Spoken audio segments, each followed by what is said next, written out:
cómo está el mercado laboral en cuanto al desarrollo de videojuegos, si existe alguna tecnología preferida. Sin duda, si hay un medio que se podría beneficiar de la realidad virtual, son los videojuegos y está claro que te dan una visión general de todos los elementos que hacen un juego y cómo es en efecto un proceso como muy artesanal en muchas cosas. Sean muy bienvenidos a otro episodio de SRE en español. En el día de hoy tengo a un amigo que conocí también en Escuela 42. En su caso, él venía de una carrera de matemáticas, empezó a estudiar matemáticas, bueno, empezó la universidad en una carrera de matemáticas y también se animó a probar esta escuela de programación. Allí fue donde nos conocimos. Y hoy está aquí para contarnos un poquito cómo fue su experiencia en el mundo de desarrollar videojuegos y más que nada también para contarnos que está estudiando hoy en día un máster en tecnologías interactivas en Holanda, donde prácticamente explotan las posibilidades y las oportunidades que existen para interactuar con la tecnología y bueno, quizás él puede explicarnos un poquito mejor. ¿Qué tal? Bienvenido, Pablo. Hola, Facu, ¿qué tal? Un Oye, placer. un placer tenerte aquí, la verdad, muchísimas gracias por el tiempo. Y bueno, nada, eso, nos vimos hace poco aquí en Madrid, pero bueno, al final la distancia se hace complicado de estar en contacto, así que gracias por estar hoy aquí. Un placer, un placer. Sí, la Bueno, verdad que... sí, dime. No, sí, que tenía ganas de venir aquí a, sobre todo, inspirar a la gente a, como tú has dicho, igual que en el máster que estamos buscando los límites de la tecnología, pero como ver dónde puede ser aplicada. En mi caso particular, los videojuegos es como mi pilar, donde suelo llevarlo todo un poco, luego explicaré un poco más en qué direcciones, pero me gusta mucho la iniciativa esta que estás tomando, así que nada, vamos a Estupendo, ver. estupendo. Eso es, bueno, yo para los que no conozcan la serie y en este caso también para vos, Pablo, mi idea es transmitir un poquito cómo Pablo en este caso inició su estudio en lo que es la programación, el desarrollo de videojuegos y tratar de dar tips, consejos de cómo empezar, cómo iniciar y por una serie de preguntas, como entrevista y charlar un poquito de manera relajada. Quiero que nos cuentes tu historia, Pablo, y bueno, poder saber un poquito más. Así que si te parece, empezamos Dale. con el ¿qué estás haciendo hoy en día? Pues ahora mismo estoy en Países Bajos estudiando un máster en tecnologías interactivas. ¿Y en qué consiste el máster? Pues tiene tanto parte técnica, en la que tenemos que explorar nuevas tecnologías, tanto de inteligencia artificial, deep learning, data science o incluso eh, áreas un poco más nicho como multi-agent systems. Todas las que nos apetezcan un poco a cada uno, porque está muy basado en optativas y puedes elegir qué tecnológicas son como tu pilar. Pero por otro lado, también tenemos muchas asignaturas de diseño, de psicología, de entender a los humanos y su contexto según las culturas. Tenemos también algunas asignaturas de emprendimiento. O sea que es como una especie de un máster popurrí de temas de actualidad, pero centrado en cómo podemos poner la tecnología que se está desarrollando ahora por la academia, por las universidades, a la mano de los ciudadanos y para hacerlo de una manera sobre todo responsable y en vistas a un futuro deseable. Genial, pues sí, suena muy futurista, ¿no? ¿Nos podrías contar algún proyecto, por ejemplo, para dar una idea de lo que estás aprendiendo o de cómo lo están desarrollando?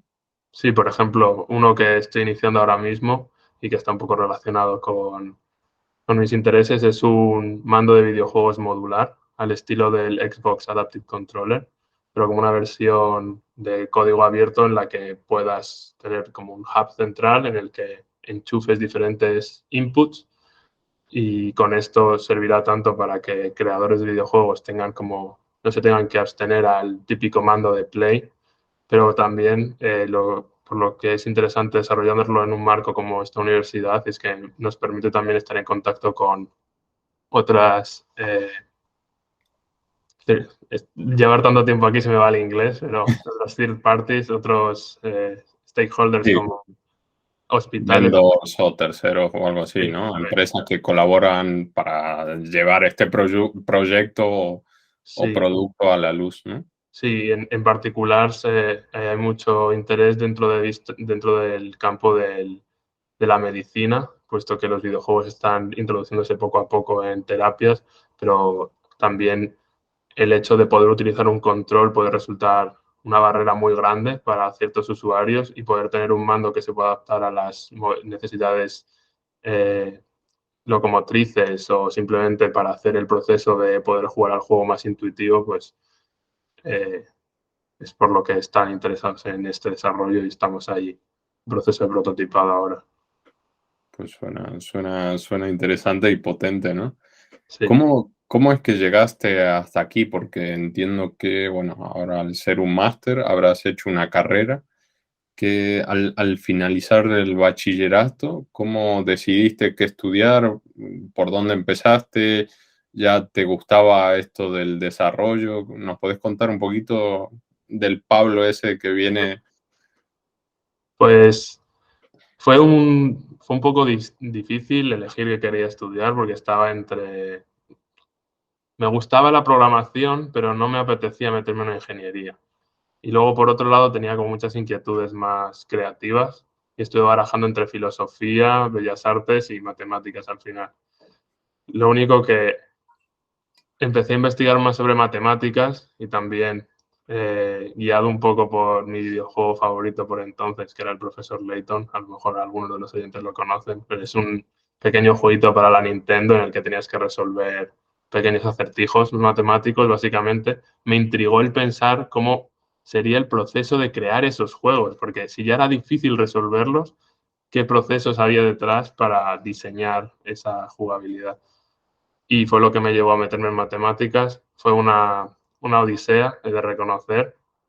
Lidiar con lo abstracto a veces da como una sensación de vacío, pero poco a poco fui viendo sus frutos para lo que realmente me gustaba, que era la programación y sobre todo la programación creativa.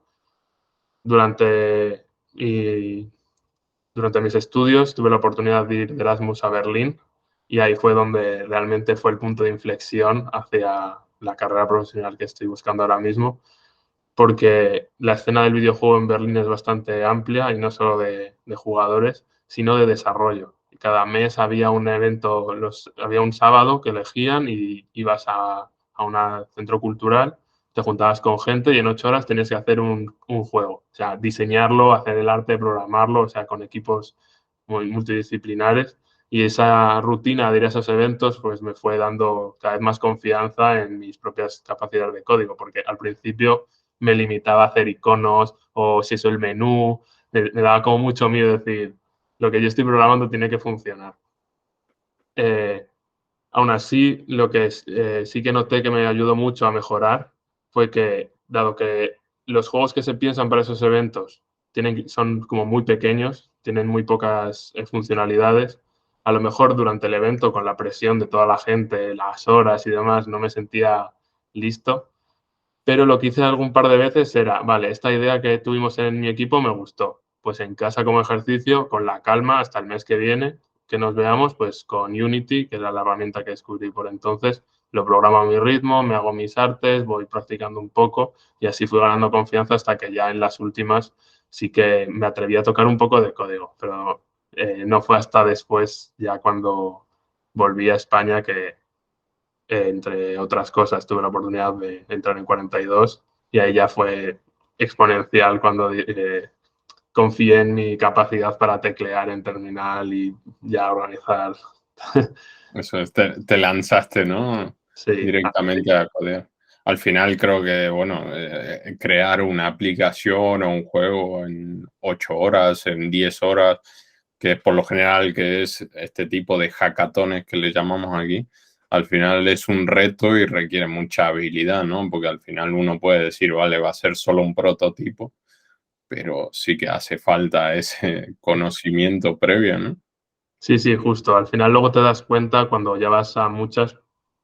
que hay ciertas cosas o ciertos patrones en el desarrollo de videojuegos que más o menos casi hasta tienes memoria muscular, como dices, vale, que el videojuego se mueve como un Zelda, ya sé programar esto, y empiezas ahí como si pulsas tal, mueves tal, no sé qué, y como que te dejas un poco fluir por ese primer paso del movimiento, ya está, en media hora te lo saco, y luego es, pero ¿qué mecánica extra pensamos? Y ahí ya es donde entra el verdadero ejercicio de esos hackatones. Estupendo, estupendo. Y bueno, y al rodearte de gente que se dedicaba a eso y le gustaba también, le apasionaba, imagino que empezaste a darte cuenta qué tecnologías se utilizaban más, qué código se utilizaba más. Si alguien quisiera empezar ahora, por ejemplo, a desarrollar un videojuego, ¿qué es lo que debería buscar en internet o un tutorial o sobre qué debería buscar? Sí, pues aquí tengo una opinión un poco bastante posicionada y me gustaría aprovechar la oportunidad para recomendar Godot, que es un motor de videojuegos como un motor de videojuegos, por así decirlo, es como si fuera el Premiere para editar vídeos, pues es un programa que te permite codificarlo sin tener que lidiar con, yo qué sé, las colisiones, no tienes que programártelas tú de cero, o cómo se posicionan los elementos visuales en la pantalla, eh, cómo se comunican los scripts entre ellos, pues como que lidia con mucho código del que al final sí que es repetitivo y te permite eh, scriptear lo que necesitas, pero utilizar cosas que ya tienes. Y Godot me gusta bastante porque, aunque el más popular es Unity, que es el que ha cogido fama durante todos estos años, Godot era como el hijo pequeño open source, que como todo open source, pues se puede quedar ahí como la anécdota de un grupo de gente que intentan dar su granito, pero está ahora no sufriendo, pero experimentando lo que a mí me gusta llamar el fenómeno Blender. Hasta muchos años el monopolio de modelado 3D lo tenían las grandes como Maya, ZBrush, pero que son de pago y bastante costosas. Hace unos años Blender ha pegado un subidón que, vamos, es como el programa definitivo y es completamente gratuito. Y si bien Godot aún está muy por detrás de lo que puede llegar a hacer Unity, Unity es usado en empresas para hacer todo tipo de juegos, sí que está con la carrerilla para, si no para superar, sí para mirarle cara a cara. Y sobre todo, el apunte que quiero hacer es, si para empezar, es mejor irte al 2D que el 3D y Godot ahí lo hace bastante mejor que Unity. Luego, si quisieras hacer algo de 3D o si ya tienes experiencia con 3D y te gustaría hacer un juego como muy impactante visualmente o para realidad virtual, sí, ve a Unity. O sea, al final es una muy buena herramienta, es con la que aprendí, pero que tengan en consideración Godot, diría yo. Al menos que le echen Godot, un vistazo, porque prototipar en esa herramienta va tirado. Es algo que descubrí, de hecho, en los eventos estos, que había grupos que están con Unity y el proceso de hasta que ponían todo a punto se tiraba mucho, pero en Godot era, tenemos esta idea, venga, la prototipo, venga, es aburrida, la siguiente, venga, la prototipo. Y, y agiliza mucho el desarrollo, ya que el código, mucho del código que podés utilizar ya está escrito y sí, te facilita eso, ¿no? Probar cosas que realmente vos querés probar o utilizar. Vale, pues para aquellos que les pueda interesar, Godot en 2D, quizá una buena manera de empezar sí. y puede ser más friendly para crear un prototipo de tu videojuego. Estupendo. ¿Y hasta ahora has desarrollado algún videojuego? Entiendo que sí, bueno, Sí. he visto algunos. ¿Cuántos videojuegos llevas ya desarrollados? ¿Estás trabajando en alguno en particular ahora? Uf, pues es difícil ponerlos en número porque al final siento que el desarrollo de videojuegos es más un proceso de como hacer deporte, de ir haciendo muchos pequeñitos, pero no diría he hecho todos estos juegos. Claro. O sea, todavía no he corrido la gran maratón, por así decirlo. Sí que he estado corriendo por el barrio, hablando metafóricamente, a lo mejor he conseguido lo que se considera una maratón, pero no me he enfrentado al reto de publicar algo comercial. Sí lo intenté y he de reconocer que ha sido una experiencia muy valiosa para ahora mismo centrarme en otro tipo de estrategia, que es hacer juegos muy pequeños que pulan una mecánica, pero que esté todo muy bien ensamblado. Al igual que con las Game Jams que se enfocaban en una idea ingeniosa y hacer un juego a través de ello, pues en vez de intentar hacer un juego comercial de que dure unas 20 horas, asumir que el juego puede jugar 10, que puede durar 10-15 minutos, pero hacerlo que los visuales, el sonido, el código no tenga ni un fallo, que sea como esa experiencia pulida, como, como un buen plato de macarrones que dices, qué bueno está, son unos macarrones. Tampoco te vas a abrir un restaurante, pero una vez dominas el que te quede bien, el queso, o sea, sabes que tienes buenos materiales, pues es en lo que estoy ahora. Desarrollé hace poco LCD Odyssey, así basado en la misma idea, cogí con un colega artista y dijimos, vale, ¿qué restricción nos ponemos? Y dijimos, ¿te acuerdas de esas consolas que regalaban en el McDonald's de Sonic? Que eran como una pantalla calculadora.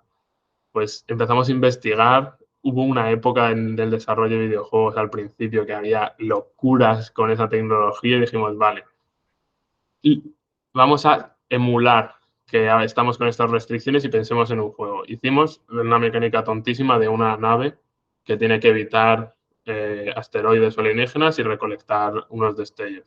A nivel juego lo puedes pensar que es súper tonto y que no merecería la pena seguir adelante porque obviamente no hay mercado para que alguien te pague ni siquiera 5 euros por eso. Pero la experiencia de coger esa idea, ponerle por encima todos los visuales, hacer que el código fuera sencillo, limpio y elegante. O sea, nadie lo va a ver, luego se compila, pero sí que ayuda a esa experiencia de decir, cojo esto, lo hacemos, trabajamos en equipo, conocemos nuestros ritmos y al final se cierra de una forma muy profesional que creemos ahora nosotros. Y poco a poco ir expandiendo en hacerlos un poco más grandes. Es en lo que Vale, más estamos que nada ahora. trabajando en la calidad del producto, ¿no? Entiendo. Sí, ese es un poco el camino que creo que es importante. Más vale como la calidad que, que lo que quieras abarcar. Porque al final muchos juegos, si empiezas a desmenuzarlos, se basan en pequeños sistemas interconectados. Pues, ¿por qué no en esta fase de ganar músculo técnico hacer esos pequeños sistemas? Luego quizá a fuerza de hacer varios, dices, pues puedo reutilizar el movimiento de este sitio que era súper guay, puedo reutilizar el minijuego de repartir comida de este otro, puedo utilizar esto tal y al final haces un mix y te queda un gran juego elaborado. Eso. Pero Sí, todo, además, bueno, hoy en día también el público de los videojuegos es bastante exigente, ¿no? A un pequeño fallo ya igual y te sí, cancelan el juego, ¿no? exacto, sí. Y crees que hoy en día, bueno, no sé, esto sí, te lo pregunto sin saber, no sé cómo está el mercado laboral en cuanto al desarrollo de videojuegos, si existe alguna tecnología preferida, nombraste ya Unity, imagino que puede ser uno de ellos, pero más o menos, ¿sabes cómo se mueve el mercado laboral de los videojuegos? Por desgracia, no es la mejor industria. No, quien se meta en el desarrollo de videojuegos que no espere un trabajo fijo, unas condiciones bastante amigables, no vas a trabajar en el juego de Nintendo que tanto te mola. O sea, hay muchas empresas y hay mucha competición actualmente. Se utiliza sobre todo Unity, eso sí es cierto. Y está siempre la opción del desarrollador indie, pero tiene sus riesgos.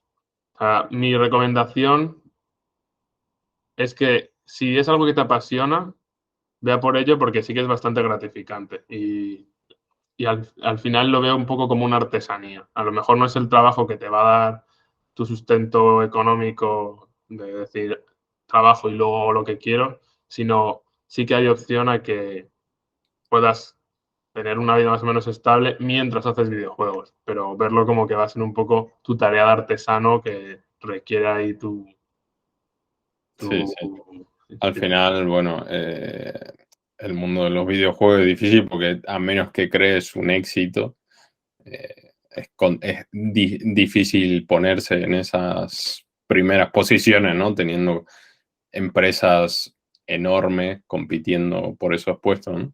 Sí, aún así, para entrar en esas empresas sí que es súper recomendable, que también es el proceso que estoy haciendo ahora, tener pequeños proyectos bien pulidos y que muestren como cierta originalidad o cierta maestría en ciertas técnicas, como por así decirlo, demos técnicas en lo que tú has trabajado. Incluso proyectos fallidos, ¿eh? O sea, si cualquiera de nuestros oyentes está pensando en hacer una idea loquísima y luego nunca la desarrolla, guarda todos los documentos que hayas escrito, las mecánicas, los bocetos, porque eso, si se presenta bien en un dossier, al final dice mucho de cómo tú entiendes el medio y al final, algo que también es muy bonito del medio de los videojuegos es que vas a estar rotando de tareas. Pues eso, una semana te va a tocar estar ajustando las luces, otra semana te va a tocar desarrollar ciertas mecánicas, otra los menús. Eh, Incluso muchas van a ser de reuniones, de repensar, de redefinir el juego, de testear, es, es muy bonito en tanto que es un proceso creativo, incluso aunque sea bastante técnico. Eso es, eso es. ¿Te ves viviendo del videojuego que logres sacar al mercado o no? Uf, es una pregunta difícil. Ahora mismo diría que no. O sea, me siento bastante cómodo desarrollándolos, pero sí que soy consciente de que el estilo de vida que conllevaría tener ese sustento económico con mis propios videojuegos, no sé, no es compatible con el estilo de vida que quiero llevar actualmente, pero sí que lo es que sea como una especie de ingreso extra al trabajo usual que pueda tener.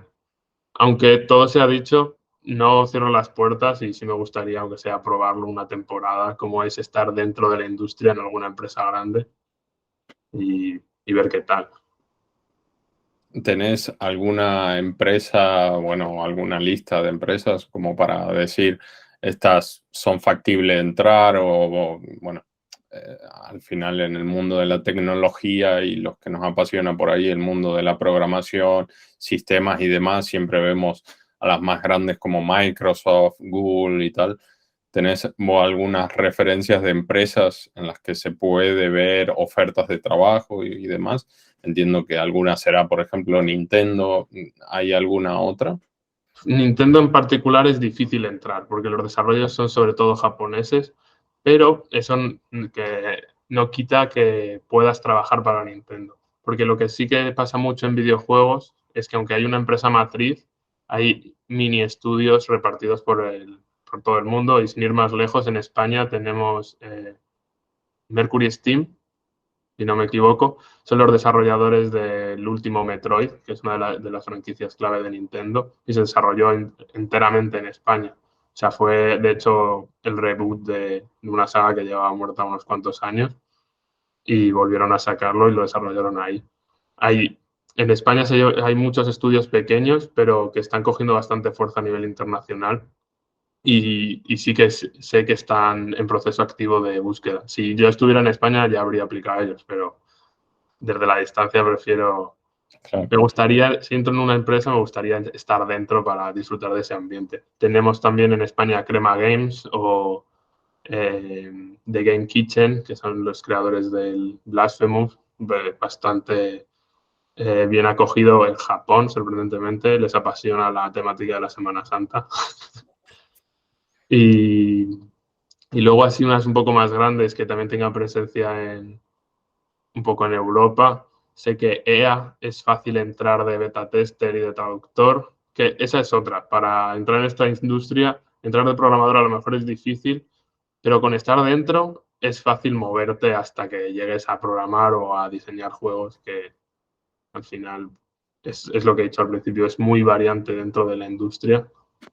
Claro, eso también te iba a preguntar, el hecho de aprender a programar un videojuego, ¿te puede dar la misma lógica o habilidad para trabajar, por ejemplo, como frontend o backend?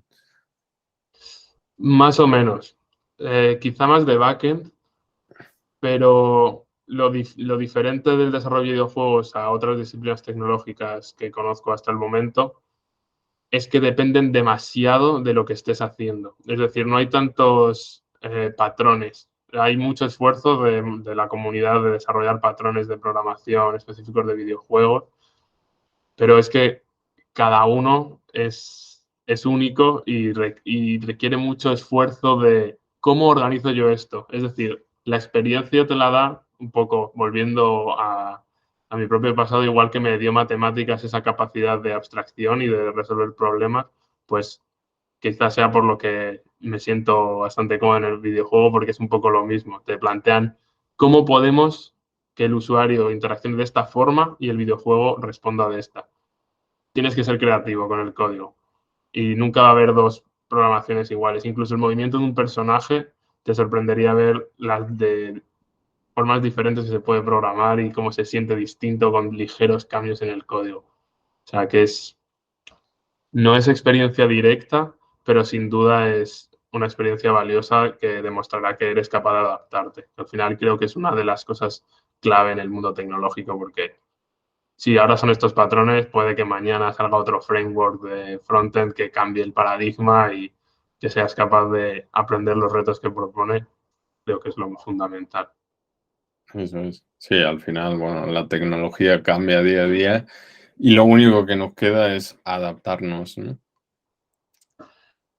Un consejo que doy para los nuevos desarrolladores, en tanto creo que es importante entender el mercado y es algo que a mí me gusta bastante estar al día de la actualidad del videojuego, es algo que me gusta mucho.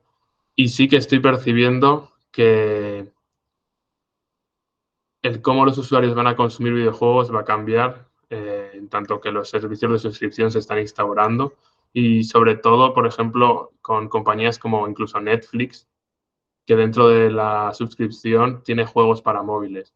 O sea que si bien antes se decía que el juego móvil estaba muy separado del juego de consolas o incluso del de PC, ahora sobre todo porque el juego móvil tenías que pensar una monetización que se basara en acceder a él durante muchos días, pequeñas microtransacciones. Ahora con estos modelos de suscripción sí que pueden estar volviendo los juegos pensados para que sean interactivos en un móvil. O sea que pensar en juegos móviles que no dependan de microtransacciones puede ser una muy buena puerta de entrada para llamar a la puerta de Netflix o seguramente HBO o el resto dentro de poco estén a la caza para decir, oye, tengo este juego, puede ser interesante y explorar sobre todo el potencial del móvil eh, para crear estas nuevas narrativas. Además, a esas compañías no les interesa que sea un juego de 60 horas, les interesa que sean casi experiencias más únicas que a lo mejor en 20 minutos te la pases, pero se beneficien de la interacción del videojuego.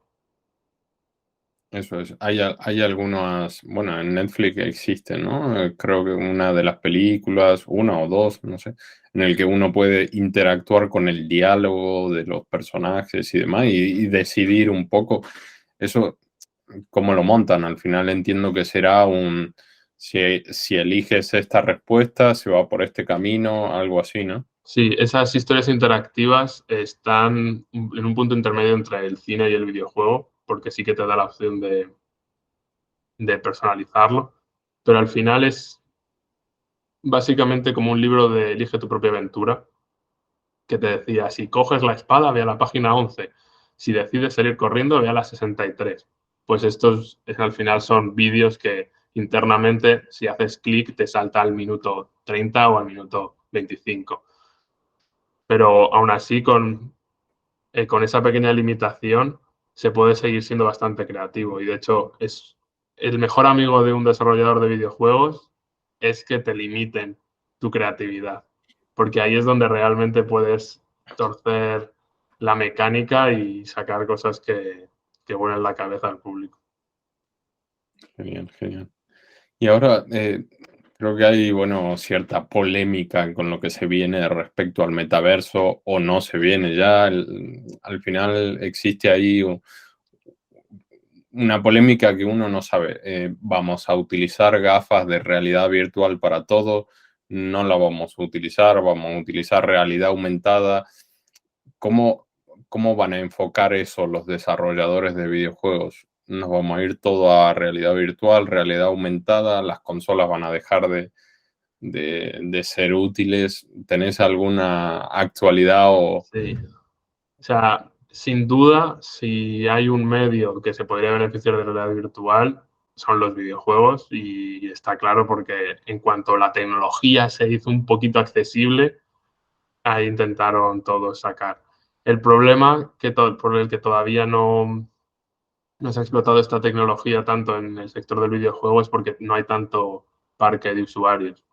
O sea, el dispositivo sigue siendo bastante caro y todavía a nivel técnico tienen mucho que mejorar para que la gente no se maree, que puedas tener sesiones de juego largas, que no estés con los cables por mil sitios. Ya está empezando a ser más accesible y se nota que hay más interés por parte de los desarrolladores. No obstante, creo que va a coexistir con lo que estamos acostumbrados. O sea, si bien la realidad virtual eh, da una dimensión extra a cómo interactuamos y ofrece unas experiencias que una de las pruebas es como que las tienes que probar para convertirte. O sea, si la ves de fuera y ves un vídeo de alguien jugando es como no será para tanto, pero una vez te las pones es como qué movida. Pero aún así, si nos fijamos actualmente, Nintendo Switch es una consola portátil que se creía que iban a estar obsoletas con los dispositivos móviles, pero está creo que a 2 millones de consolas para superar a PlayStation 4 en ventas. Y está muy cerca, por ende, de Nintendo DS o PlayStation 2, que fueron las consolas más vendidas o sea, siguen siendo las más vendidas de la historia. Y es una portátil que sobre todo, además, lo que creo que nos demuestra Nintendo es que el videojuego tiene una parte muy importante en su nombre, que es el juego. O sea, en tanto que puedas experimentar de cómo tú interaccionas con la tecnología, habrá videojuego. Por ende, creo que las gafas de realidad virtual se complementarán con sistemas tradicionales de consolas, con ordenador o con la siguiente locura que se le ocurra sacar a Nintendo, como hizo con la híbrida. Sí que quizá lo que vemos son juegos en los que esté alguien en la Play y otro colega esté con las gafas de realidad virtual y haya experiencias mixtas o quién sabe. La verdad que es una herramienta que a los desarrolladores nos encanta, pero todavía se siente el miedo de voy a hacer un juego y quién lo va a jugar, porque como mucho lo juegas tú y a veces pues el hecho de desarrollar para una máquina potente requiere que tu equipo sea aún más potente, por lo que hacer ese desarrollo aún más difícil para la escena independiente. Eso es. Eh, Creo que me habías comentado que utilizás en la universidad gafas de realidad virtual para desarrollar o hacer pruebas. ¿Crees que efectivamente son una ventaja a la hora de hacer pruebas y desarrollar? ¿La calidad es tan óptima como, por ejemplo, entiendo que sale por ahí algunas veces en las noticias que operaron o hicieron, ¿no? Ciertas pruebas en la realidad virtual que se podrían llevar a la realidad? ¿Crees que es tan buena la tecnología que existe hoy en día? Es sorprendentemente buena, es decir, aquí he probado algunas gafas y no han sido las más sofisticadas y ya la inmersión que provocan es de echarse para atrás. No obstante, me parece un producto bastante caro a nivel de producción y no sé hasta qué punto podemos realmente esperar que que se convierta en un estándar. Claro, que se convierta en algo más comercial, ¿no? Sí, creo que sí que tiene su potencial, pero no sé yo si veremos el punto que se esperaba hace unos años de que fuera como el nuevo móvil. Quizás sí, pero me hace dudar. No obstante, aquí les encanta la realidad virtual en el máster, que te voy a decir. Desde utilizarla para entrenar a algunos operarios de una fábrica sin riesgo, o pues como has dicho, para cirugías, o incluso para terapias de psicología en la que meten al paciente en entornos simulados para que pueda salir de una adicción. O sea, el hecho de que te sientas más inmerso hace que tu conexión con la tecnología sea distinta. Es algo como que llaman aquí de embodied technology, o sea, sentir tu cuerpo. Es una tendencia que está ahora en las tecnologías interactivas de que, pues eso, ahora es como que solo interactuamos con el dedo, el scroll, De hecho, para muchos usuarios jóvenes, el hecho del ratón y teclado, salvo que sean de jugadores, es como, ¿qué es esta cosa? ¿Y por qué no puedo directamente clicar en la pantalla? Sí que hay mucha investigación a cómo involucrar el cuerpo. Al final, el coche es un gran ejemplo de cómo todo tu cuerpo al final lo tienes en sintonía para poder manejar una tecnología. Y hay muchas líneas de investigación que cuestionan por qué nuestra interacción con lo digital es tan puntual y no podemos experimentar más con nuestra presencia. De ahí que, aparte de la realidad virtual, estén desarrollándose muchos guantes hápticos o incluso ropa que te mida pues, las pulsaciones. O sea, hay Sí, mucho sí, investigado para por sentirse más dentro del mundo virtual, ¿no? Quería volver un poquito a lo que habíamos hablado de desarrollo de videojuegos. Creo que puede ser interesante saber, ¿hace falta tener una computadora potente, una buena placa de video y demás para desarrollar videojuegos? ¿O se lo puede hacer en cualquier computadora de ofimática? A ver, depende del estilo de juego que quieras hacer. Si, si miramos la vista atrás, pues el Pokémon está desarrollado creo que en 50 kilobytes en el ensamblador. Si te ves capaz, adelante, no necesitas mucho. Pero sí es verdad que los motores de videojuegos requieren de algo de potencia extra porque se están como encargando de mucho por detrás sin que tú lo veas. Y también si quieres ir al 3D, de seguro que necesitas un buen ordenador. Porque si ya para jugar juegos necesitas un buen ordenador, piensa que esos juegos han sido optimizados. Pero han tenido que ser ejecutados en ordenadores mucho más potentes en los que te daba igual la iluminación, el número de polígonos mientras lo hacías. Y luego ya cuando lo tienes hecho, empiezas a pulirlo todo para que se pueda disfrutar en el mayor rango de dispositivos posibles. Pero en cambio, si el objetivo es juegos 2D, un ordenador, no necesitas gráfica potente, siempre y cuando no excedas la escala y quieras renderizar imágenes gigantes, siempre puedes volver como antaño al pixel art, que es algo bastante recomendable para principiantes porque hay muchos assets online gratuitos o incluso para tú mismo hacerte tus modificaciones, pues al final es una grilla más o menos en la que tampoco te puedes equivocar mucho. Y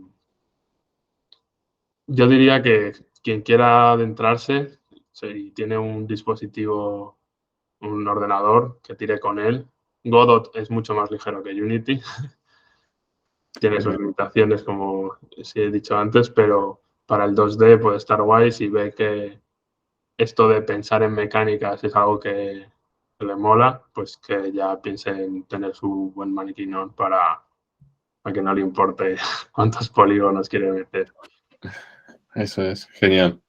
Pues ya para ir cerrando, si nos podrías dar algunos, bueno, durante la entrevista ya me diste varios consejos y formas de entrar, pero quería saber si existen cursos o formación. Por ejemplo, en tu caso vos estudiaste matemática, entiendo que por el medio de la carrera de matemática estudiaste también programación y demás.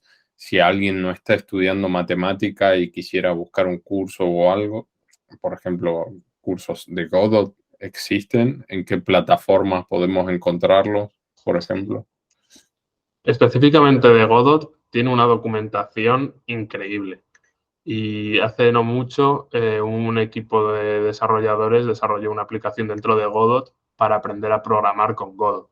Ergo, ya si estás buscando programar videojuegos o solamente programar, esta aplicación está bastante bien. Creo que es learngodot.org o algo así. O si no, en la propia web de Godot está puesto como destacado.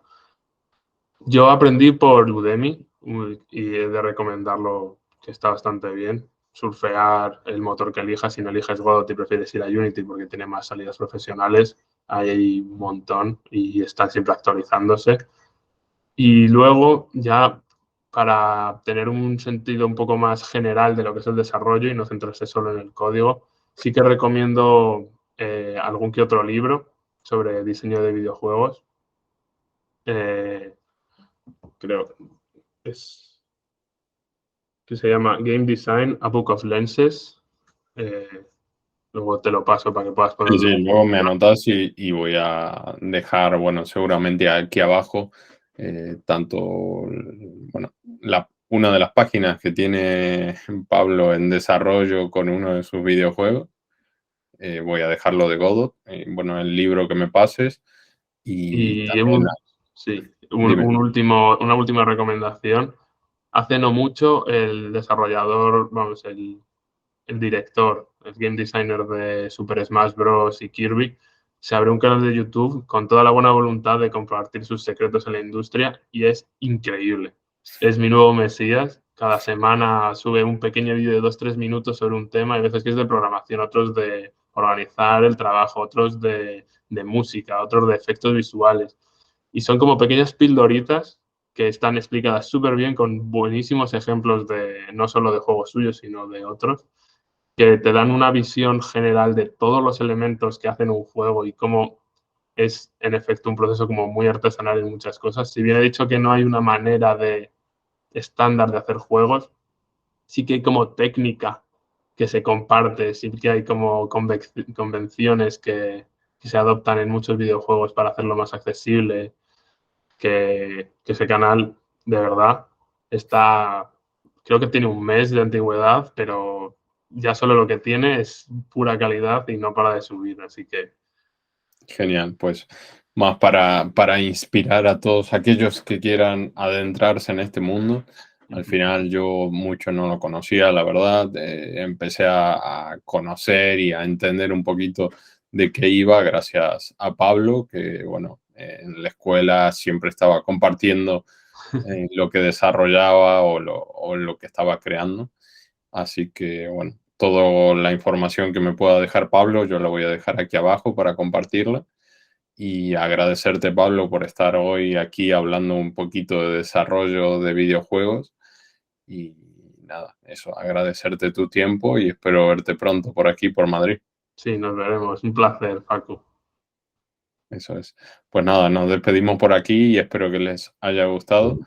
Gracias, Pablo, de nuevo y bueno, nos vemos en otro episodio. Hasta luego. Chao.